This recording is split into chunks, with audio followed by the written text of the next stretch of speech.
Sous la pluie battante d'une nuit d'octobre à Saint-Émilion, Adrien fixait la lettre froissée dans sa main, trempée jusqu'aux os, incapable de bouger. Les mots, écrits d'une main tremblante par son frère jumeau Étienne, dansaient devant ses yeux comme des reproches vivants. « Tu m'as rejeté, mais je t'aime encore. » Il sentit son cœur se déchirer, trop tard pour réparer ce qu'il avait brisé. Adrien et Étienne, nés à quelques minutes d'intervalle, avaient grandi comme deux moitiés d'un même tout dans leur petite maison familiale au bord de la Garonne. Inséparables, ils partageaient rires, secrets et rêves d'avenir sous les vignes dorées de leur enfance. Mais à l'âge adulte, une fracture s'était creusée, profonde et irrémédiable. Étienne, avec son sourire doux et son courage tranquille, avait révélé son homosexualité à 20 ans. Adrien, prisonnier de ses préjugés et de la peur du regard des autres, l'avait repoussé, moqué, humilié. « Tu choisis d'être comme ça », avait-il craché lors de leur dernière dispute, 6 ans plus tôt, dans un café de Bordeaux. Étienne, blessé mais digne, était parti sans se retourner, emportant avec lui l'amour fraternel qu'Adrien n'avait jamais su honorer. Saint-Émilion, avec ses ruelles pavées et ses clochers médiévaux, semblait figé dans le temps, mais pour Adrien, tout avait changé. Ce soir-là, il n'était pas seulement trempé par la pluie, mais par la culpabilité. Étienne était mort. Un accident de voiture, brutal, absurde, sur une route de campagne. Et dans cette lettre, trouvée parmi ses affaires, Étienne parlait de son fils, Théo, âgé de 5 ans, et de son compagnon, Léo, qui luttait encore à l'hôpital. Adrien, qui n'avait jamais su qu'Étienne était père, sentit le sol se dérober sous ses pieds. Il revoyait leur dernière rencontre, ce jour maudit où il avait ri de son frère, de son choix de vie, comme il l'avait appelé. Étienne, les larmes aux yeux, avait murmuré « Tu ne comprends pas, Adrien.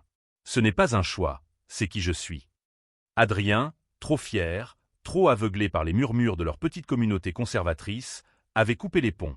Pas un appel, pas une lettre en 6 ans. Et maintenant, Étienne était parti, laissant derrière lui un enfant et un vide que rien ne comblerait. Adrien s'effondra sur un banc, la lettre glissant de ses doigts. Théo. Un neveu dont il ignorait l'existence. Un enfant qui, selon la lettre, n'avait plus personne. Léo, le compagnon d'Étienne, était dans le coma, et les services sociaux menaçaient de placer Théo en famille d'accueil. Adrien, le frère indigne, était le dernier lien de sang de cet enfant. Mais comment pourrait-il élever un enfant, lui qui avait passé sa vie à juger, à fuir, à détruire? Il se leva, titubant, et marcha vers l'hôpital où Léo était soigné. Les néons blafards du couloir lui donnaient l'impression d'entrer dans un purgatoire. Léo, qu'il n'avait rencontré qu'une fois, brièvement, était allongé, relié à des machines. Adrien s'assit à son chevet, cherchant dans ce visage endormi une réponse, un pardon qu'il ne méritait pas. « Je ne sais pas si tu m'entends », murmura-t-il, la voix brisée, « mais je vais essayer. » Pour Théo. Pour Étienne. Le lendemain, Adrien rencontra Théo pour la première fois. L'enfant, petit garçon aux boucles châtaines et aux yeux verts d'Étienne, le regardait avec méfiance. « T'es qui, toi » demanda-t-il, serrant un ours en peluche contre lui. Adrien, incapable de répondre, sentit une vague de honte l'envahir. Comment expliquer à un enfant de 5 ans qu'il était l'oncle qui avait abandonné son père? Les jours suivants furent un chaos d'émotions. Adrien, employé de Banque sans histoire, n'avait aucune idée de ce que signifiait être parent. Il loua un petit appartement à Bordeaux pour être plus près de Théo, qui vivait temporairement avec une assistante sociale. Chaque visite était une épreuve. Théo, vif et curieux, posait des questions sur Étienne, sur Léo, sur cette famille qu'il ne comprenait pas. « Pourquoi papa ne m'a jamais parlé de toi ?» demanda-t-il un jour, ses mots comme des lames. Adrien, le cœur serré, murmura « Parce que j'ai fait une erreur. » Mais les erreurs d'Adrien n'étaient pas si simples à effacer. La famille de Léo, traditionnaliste et hostile à l'idée qu'un homme comme Adrien, avec son passé de rejet, puisse élever Théo, s'opposa à lui. Il voulait que l'enfant soit placé ailleurs, loin de ce qu'ils appelaient l'influence d'Étienne. Adrien, pour la première fois, sentit une colère nouvelle monter en lui, non pas contre eux, mais contre lui-même. Il avait contribué à ce monde étroit d'esprit qui jugeait son frère. Et maintenant, il devait se battre pour prouver qu'il pouvait changer. Adrien passait ses nuits à relire la lettre d'Étienne, cherchant dans chaque mot un indice de ce que son frère aurait voulu pour Théo. « Protège-le, Adrien. Montre-lui qu'on peut aimer sans juger », écrivait Étienne. Ces phrases le hantaient, comme un miroir tendu vers ses propres fautes. À Bordeaux, l'automne s'installait, drapant la ville de teintes orangées et d'une mélancolie douce. Adrien, déterminé à gagner la confiance de Théo, passait ses journées à apprendre à connaître l'enfant. Théo était un tourbillon d'énergie, courant dans les parcs, posant des questions incessantes, mais il se refermait dès qu'Adrien évoquait Étienne. « Papa me manque », murmura-t-il un jour, jouant distraitement avec son ours en peluche. Adrien, maladroit, tenta de le consoler, mais ses gestes étaient gauches, ses mots insuffisants. Les démarches pour obtenir la garde de Théo étaient un labyrinthe administratif. Les services sociaux, bien que bienveillants, doutaient de la capacité d'Adrien à élever un enfant seul, surtout avec son passé de rupture familiale. « Vous n'avez aucun lien avec Théo avant aujourd'hui », lui rappela une assistante sociale, son ton neutre mais tranchant. « Pourquoi maintenant ?» Adrien baissa les yeux, incapable d'expliquer que cette quête était sa rédemption. Pendant ce temps, à l'hôpital, Léo montrait des signes de réveil. Adrien, partagé entre espoir et appréhension, rendait visite régulièrement. Un jour, Léo ouvrit les yeux, faible mais lucide. « Tu es Adrien », murmura-t-il, la voix rauque. « Étienne parlait de toi-même après tout. » Ces mots frappèrent Adrien comme un coup de poignard. Léo, malgré sa douleur, lui raconta leur vie, leur amour, leur lutte, la joie de Théo. « Étienne croyait que tu changerais un jour », ajouta-t-il. Adrien, submergé, promit de protéger Théo, mais Léo, épuisé, retomba dans le silence.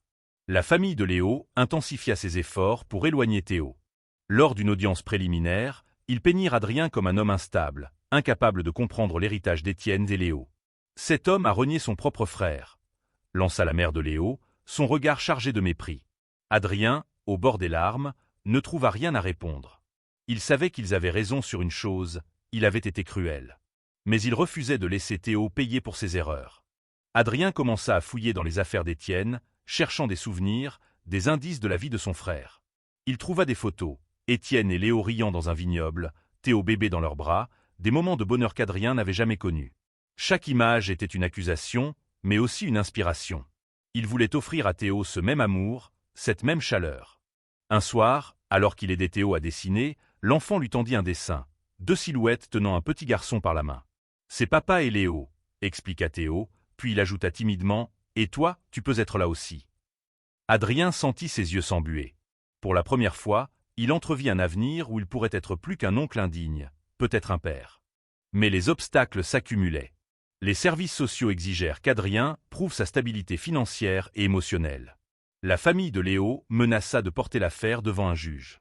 Et Léo, bien que réveillé, restait trop faible pour s'impliquer. Adrien, seul face à ce combat, commença à douter. Était-il vraiment capable de réparer ses erreurs? Ou était-il condamné à échouer, comme il avait échoué avec Étienne?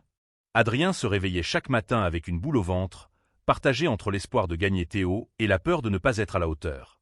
Les rues de Bordeaux, avec leurs façades élégantes et leurs quais animés, semblaient indifférentes à son combat intérieur.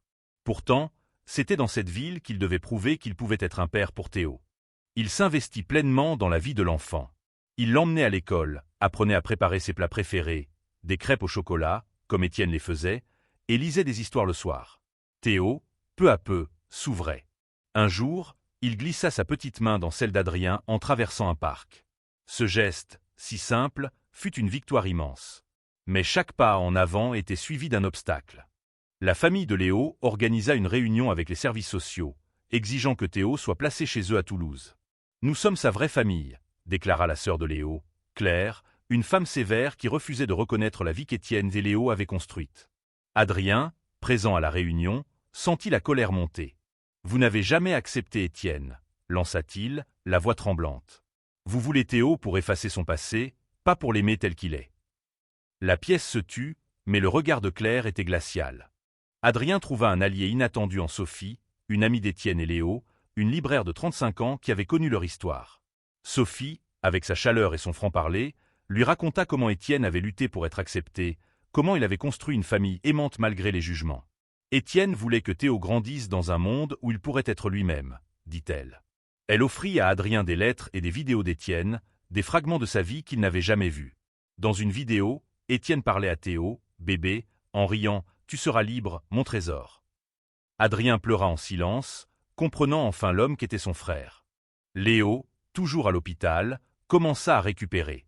Lors d'une visite, il parla plus longuement à Adrien. « Étienne m'a dit un jour que tu avais un grand cœur, mais que tu avais peur, » confia-t-il. « Il n'a jamais cessé d'espérer que tu reviendrais. » Ces mots donnèrent à Adrien une force nouvelle, mais aussi une responsabilité écrasante. Léo, encore fragile, lui demanda de veiller sur Théo jusqu'à ce qu'il soit assez fort pour reprendre sa place. Adrien redoubla d'efforts. Il suivit des cours de parentalité, rencontra des psychologues pour comprendre comment aider Théo à surmonter son deuil. Mais la famille de Léo ne lâchait pas. Ils déposèrent une plainte, accusant Adrien d'être inapte. Lors d'une audience, un juge exigea des preuves concrètes de son engagement. Adrien, désespéré, présenta les dessins de Théo, les lettres d'Étienne et même un témoignage de Sophie. « Je ne suis pas parfait », admit-il devant le tribunal, « mais je veux donner à Théo l'amour que je n'ai pas su donner à mon frère. » Le juge, ému mais prudent, accorda à Adrien une garde temporaire, sous surveillance. C'était une victoire fragile, mais une victoire tout de même. Adrien ramena Théo à l'appartement, et pour la première fois, l'enfant l'appela « tonton ». Ce mot, si simple, fit fondre les dernières défenses d'Adrien. Mais au fond de lui, il savait que le combat était loin d'être terminé. Les mois passèrent, et l'hiver enveloppa Bordeaux d'un froid mordant. Adrien et Théo trouvaient un rythme, fragile mais réel. Les matins étaient faits de petits déjeuners bruyants, de rires partagés sur des dessins animés, et de trajets à l'école où Théo racontait ses rêves avec une innocence qui apaisait Adrien.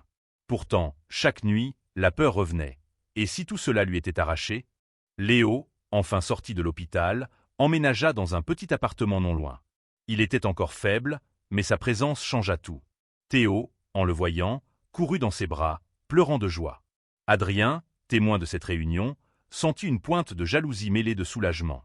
Léo était le père de Théo, celui qu'il avait élevé avec Étienne. Mais Léo, avec une générosité inattendue, tendit la main à Adrien. « On peut le faire ensemble », proposa-t-il. Pour Théo. Cette alliance était précaire. Léo, encore en convalescence, ne pouvait assumer seul la garde de Théo. Adrien, devenu un pilier pour l'enfant, craignait que Léo ne veuille reprendre Théo complètement une fois rétabli. Mais pour l'instant, ils formaient une équipe improbable, unie par leur amour pour Théo et le souvenir d'Étienne. La famille de Léo, cependant, ne désarmait pas. Claire, la sœur de Léo, lança une campagne publique, utilisant les réseaux sociaux pour dénoncer Adrien comme un opportuniste.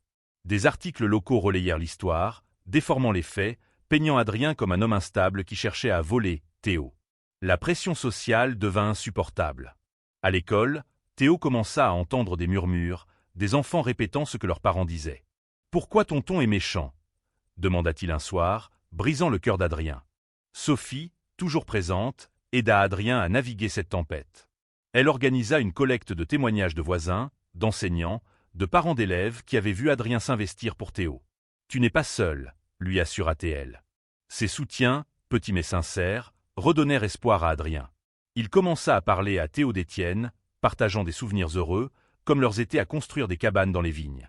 Théo écoutait, fasciné, et demanda un jour « Papa t'aimait, même si tu étais fâché ».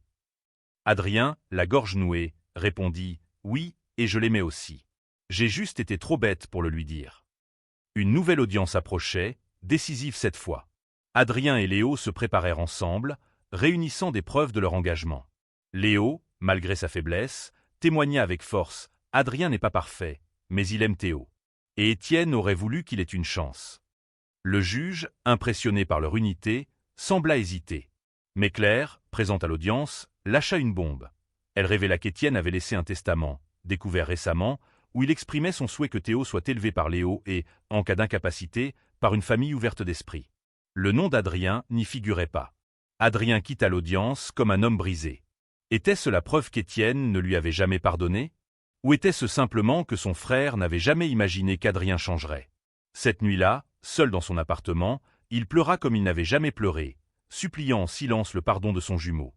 Le testament d'Étienne était une lame qui s'enfonçait dans le cœur d'Adrien. Il passa des jours à ruminer, incapable de regarder Théo sans sentir le poids de sa propre indignité. Pourtant, chaque sourire de l'enfant, chaque tonton, murmuré avec affection, le ramenait à sa promesse. Il ne pouvait pas abandonner. Léo, bien que marqué par sa propre douleur, devint un pilier inattendu. Lors d'une soirée dans son petit appartement, il invita Adrien à regarder de vieilles vidéos d'Étienne. Dans l'une d'elles, Étienne, riant sous le soleil de Saint-Émilion, parlait de son jumeau. Adrien est têtu, mais il a un cœur immense, disait-il. Un jour, il comprendra. Léo posa une main sur l'épaule d'Adrien. Il croyait en toi. Le testament, ce n'était pas un rejet. C'était juste Étienne qui voulait protéger Théo. Ces mots rallumèrent une étincelle en Adrien. Il décida de se battre, non pas contre la famille de Léo, mais pour prouver qu'il pouvait honorer la mémoire d'Étienne. Avec Sophie, il organisa une réunion communautaire dans sa librairie, invitant amis, voisins et même des inconnus touchés par l'histoire. Il parla, la voix tremblante, de son regret, de son amour pour Théo, de son désir de changer. « Je ne mérite pas Théo, admit-il, mais je veux être l'homme qu'Étienne espérait que je deviendrais. » La communauté, émue, se rallia à lui. Des lettres de soutien affluèrent, et même certains parents à l'école de Théo changèrent d'avis, impressionnés par son dévouement. Théo, lui, grandissait, posant de plus en plus de questions sur son père et Léo. Adrien, aidé par Léo, lui raconta des histoires, veillant à ce que l'enfant comprenne l'amour qui l'avait entouré dès sa naissance. Mais la bataille juridique restait féroce. Claire et sa famille engagèrent un avocat renommé, déterminé à obtenir la garde exclusive. Lors d'une nouvelle audience, Adrien présenta un dossier épais, témoignages, photos, vidéos, preuves de son engagement. Il parla avec une passion qu'il ne savait pas posséder, décrivant chaque moment passé avec Théo, chaque leçon apprise, chaque erreur qu'il tentait de réparer. « Je ne remplace pas Étienne ou Léo, dit-il, mais je veux être là pour Théo, comme j'aurais dû l'être pour mon frère. » Le juge, après un long silence, demanda à parler à Théo en privé. L'enfant, nerveux mais confiant, expliqua qu'il aimait vivre avec Adrien et voir Léo. « Tonton me raconte des histoires de papa, » dit-il simplement. Ces mots, candides mais puissants, firent basculer l'audience. Le juge accorda une garde partagée à Adrien et Léo, sous condition d'une évaluation continue. Adrien et Léo, épuisés mais unis, célébrèrent cette victoire fragile. Ce soir-là, ils emmenèrent Théo au bord de la Garonne, où ils lancèrent des lanternes en mémoire d'Étienne. Théo, tenant leurs mains, murmura « Papa est content, non ?» Adrien, les larmes aux yeux, répondit « Oui, mon trésor. Il est fier de nous. » La garde partagée était un compromis, mais pour Adrien, c'était une chance de prouver qu'il pouvait être digne de Théo. Avec Léo, ils établirent une routine. Théo passait la semaine avec Adrien et les week-ends avec Léo, qui se rétablissait lentement. Cette collaboration, bien que tendue au départ, devint une force. Ils apprirent à se faire confiance, unis par leur amour pour Théo et leur respect pour Étienne. Bordeaux, avec ses marchés animés et ses quais vibrants, devint le théâtre de leur nouvelle vie. Adrien emmena Théo à des festivals locaux, où l'enfant s'émerveillait devant les artistes de rue.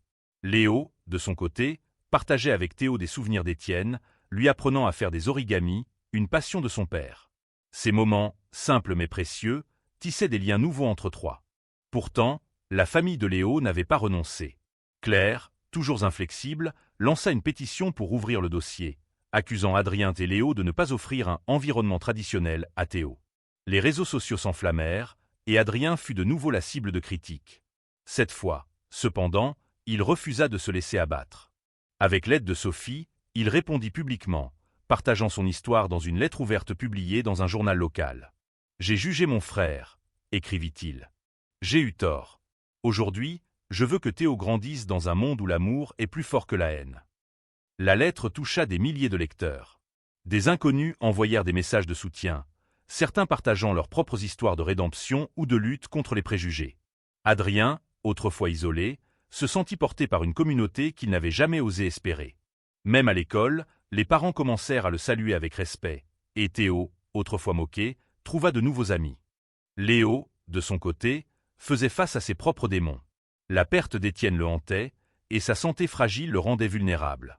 Un soir, il confia à Adrien sa peur de ne pas être assez fort pour Théo. « Tu es déjà plus fort que je ne l'ai jamais été, » répondit Adrien, sincère. Cette conversation marqua un tournant. Ils n'étaient plus seulement des alliés par nécessité, mais des partenaires dans leur mission de protéger Théo. Une nouvelle audience fut fixée, la dernière avant une décision définitive. Adrien et Léo, nerveux mais déterminés, préparèrent leur plaidoyer ensemble. Ils réunirent des lettres, des dessins de Théo, des témoignages d'enseignants et de psychologues. Théo, conscient de l'enjeu, dessina une image pour le juge. 3 silhouettes sous un arc-en-ciel, avec les mots « Ma famille ». Ce dessin, simple mais poignant, devint leur arme la plus puissante. La veille de l'audience, Adrien emmena Théo à Saint-Émilion, dans le vignoble où lui et Étienne jouaient enfant. Là, sous les étoiles, il lui promit « Quoi qu'il arrive, je serai toujours là pour toi ». Théo, blotti contre lui, murmura « Je sais, tonton ». L'audience finale était un point de rupture. Dans la salle austère du tribunal de Bordeaux, Adrien et Léo se tenaient côte à côte, Théo entre eux, serrant son ours en peluche. La famille de Léo, représentée par Claire, affichait une assurance froide, convaincue que leur vision du bien de l'enfant l'emporterait. Mais Adrien et Léo avaient quelque chose de plus fort, l'amour inconditionnel qu'ils portaient à Théo. Le juge, une femme d'âge mûr au regard perçant, écouta chaque partie avec attention. Claire parla de tradition, de stabilité, de valeurs. Adrien et Léo, eux, parlèrent d'amour, de résilience, de rédemption. Adrien, la voix tremblante, raconta son parcours, sa honte, son regret et son engagement envers Théo. « J'ai perdu mon frère une fois par ma faute, dit-il. Je ne le perdrai pas une seconde fois en abandonnant son fils. » Léo, malgré sa fatigue, ajouta « Étienne voulait que Théo grandisse entouré d'amour, pas de jugement. Adrien et moi, nous ne sommes pas parfaits, mais nous sommes une famille pour lui. » Théo, autorisé à parler, tendit son dessein au juge. « C'est nous, dit-il simplement, désignant les 3 silhouettes sous l'arc-en-ciel. » La salle retint son souffle. Le juge prit plusieurs jours pour délibérer, laissant Adrien et Léo dans une attente insoutenable. Pendant ce temps, ils continuèrent à construire leur vie avec Théo. Ils l'emmenèrent à un festival de lanternes à Bordeaux, où Théo, fasciné, lança une lanterne en disant « Pour papa ».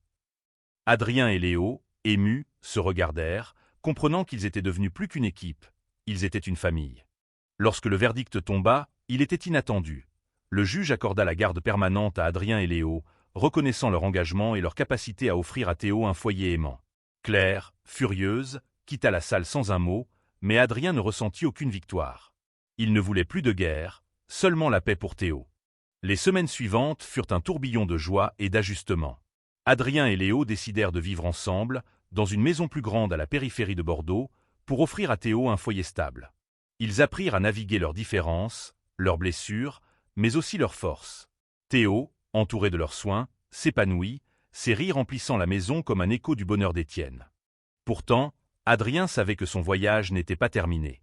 Chaque jour, il portait le poids de ses erreurs passées, mais aussi l'espoir de les réparer.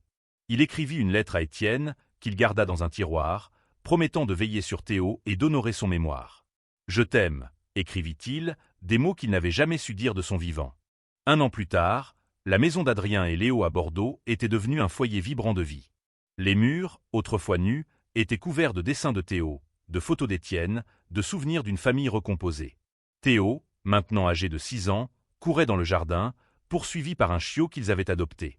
Adrien et Léo, assis sur la terrasse, le regardaient avec un mélange de fierté et de gratitude. Leur chemin n'avait pas été facile. Les tensions avec la famille de Léo s'étaient apaisées, mais pas éteintes. Claire, après des mois de silence, envoya une lettre d'excuse, admettant qu'elle avait jugé trop vite.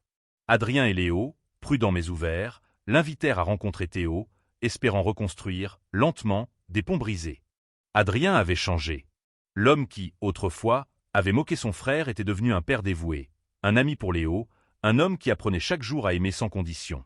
Il emmenait Théo à Saint-Émilion, là où lui, Étienne, avait rêvé enfant, pour lui raconter des histoires de leur passé. « Ton papa était le meilleur », disait-il, et Théo, souriant, répondait « Et toi, t'es le meilleur tonton ». Léo, lui, retrouvait sa force. Il ouvrit une petite galerie d'art à Bordeaux, dédiée à Étienne, où il exposait des œuvres célébrant l'amour et la diversité. Adrien, parfois, s'y rendait seul, contemplant les tableaux, cherchant dans chaque trait le sourire de son frère. Il avait appris à accepter que le pardon ne venait pas seulement d'Étienne, mais de lui-même. Un soir, alors que Théo dormait, Adrien et Léo s'assirent sous les étoiles. « On a réussi, non » demanda Léo, un sourire fatigué mais sincère. Adrien hocha la tête. « Pas tout seul. Étienne est toujours avec nous. » Ils levèrent leurs verres, un toast silencieux à l'homme qui les avait réunis, à l'amour qui avait triomphé des préjugés, à la famille qu'ils avaient construite. Théo grandirait dans un monde imparfait, mais entouré d'amour. Adrien, en le regardant dormir, sut que chaque pas douloureux, chaque larme versée, en valait la peine. Il avait perdu son frère, mais il avait gagné une famille, et une chance de devenir l'homme qu'Étienne avait toujours cru qu'il pouvait être.